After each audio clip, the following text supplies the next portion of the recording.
We've all been there, right? You're wandering through the garden center, you lock eyes with the absolute most vibrant, perfect-looking houseplant, and you just have to have it. You bring it home, set it down on the counter, and feel this massive rush of excitement, which is almost immediately followed by a wave of anxiety. You look at those pristine green leaves and think, okay, how long until I accidentally ruin this? Welcome to this explainer. Bringing a new plant home is super thrilling, but honestly, the transition is incredibly stressful for the plant, and let's be real, for you too. It's a pretty sad reality that a massive percentage of houseplants just don't survive their first month in a new home. But why is that? Well, it turns out the answer usually comes down to love. We literally love them to death. We want to nurture them so badly that our beginner instinct is to immediately water them, repot them, and just generally fuss over them. But acting on those impulses is actually the fastest route to a wilted, unhappy plant. Okay, let's dive into this. We're looking at a really brilliant visual roadmap from Grow and Garden. It breaks down the top 6 essential things you actually need to do after bringing a new plant home. Their core promise is super simple, but really profound. A little measured, patient care in the very beginning helps your plant thrive for years. Let's unpack this so you never have to mourn a new plant again. To guarantee your new green friend survives the move, we're going to hit 5 structured areas today: unpacking and inspecting, the crucial adjustment period, finding the perfect spot, mastering soil and water, and finally, cleaning and fertilizing. Starting with step 1, unpacking and pest inspection. These are the literal first steps you should take the second you walk through your front door. So your plant is probably wrapped up pretty tightly in crinkled paper, plastic, or maybe a cardboard sleeve for the car ride. Don't just rip it open. You want to gently peel away the packaging without tearing any of that fragile foliage. Once it's free, carefully inspect it for any damage from the bumpy transit, and definitely make sure to pull away any stray tape or packing peanuts that might have gotten wedged down into the dirt. Now, here is where a lot of well-meaning people make their first physical mistake. When you're listing a plant out of a tight box or a bag, the instinct is to just grab it by the thickest stems and heave it out. Please don't do this. You always want to handle your new arrivals strictly by the pot or the base of the plant. Pulling by the stems causes immediate physical trauma right when the plant's cellular structure is at its most vulnerable.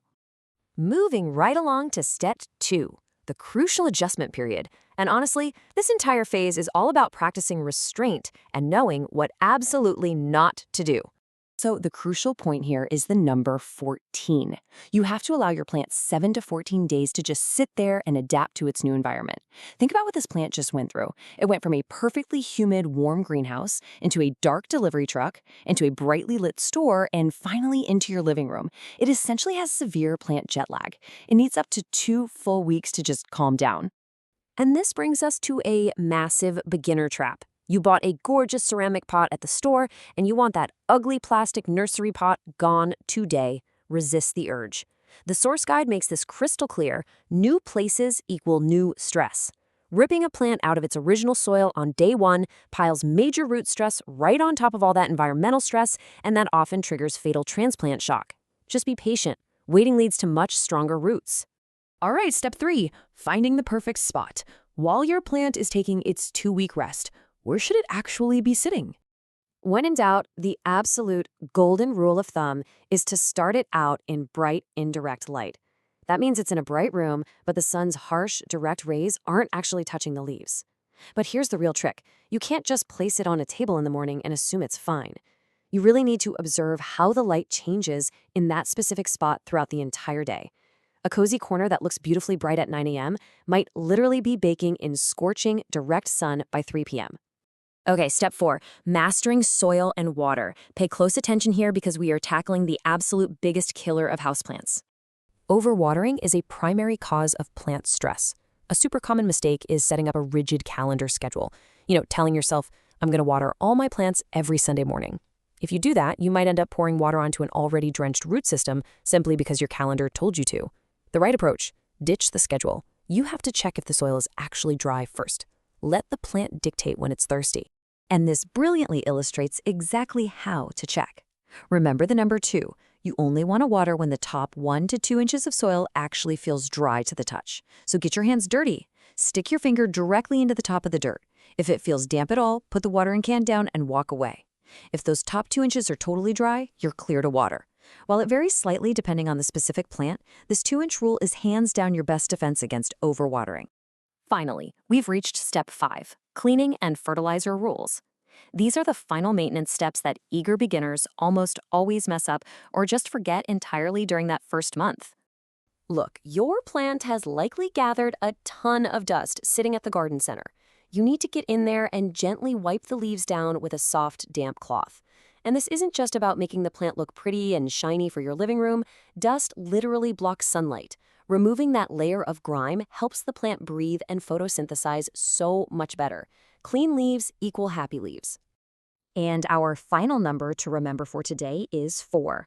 Specifically, you need to wait an absolute maximum of 2 to 4 weeks before even thinking about adding fertilizer.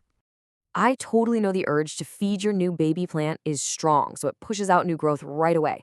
But feeding it while it's still acclimating is actually dangerous. Throwing fertilizer in there too soon will literally burn the unestablished, delicate roots and severely shock the plant's system. By waiting that full 2 to 4 weeks, you give the plant a chance to establish itself first so it can actually handle and process those nutrients safely. Let's move to how this all builds together with a few extra essential tips for long-term success. Keep your plants away from drafts and AC vents. They absolutely despise the sudden temperature swings. Inspect them regularly for pests, especially those sneaky ones hiding right under the leaves. Take a little time to learn your plant's specific, unique needs, and remember that consistency is key. Don't care for it too much and don't care for it too little. I just love this uplifting motto from our source guide. Good care today, beautiful growth tomorrow. It's such a positive, great takeaway. If you put in the right, measured kind of care today, which mostly involves just having patience and paying attention, your plant is going to reward you with beautiful, vibrant growth for years and years to come. So, what does this all mean for you? I'll leave you with this final, slightly provocative thought. We've gone over the data, we know the science of plant stress, and now you have the visual roadmap. So the very next time you bring a gorgeous new houseplant through your front door, are you going to have the restraint to just leave it alone for 14 days? Try it out. I promise your plants will absolutely thank you for it. Thanks for joining me on this explainer, and hey, happy growing!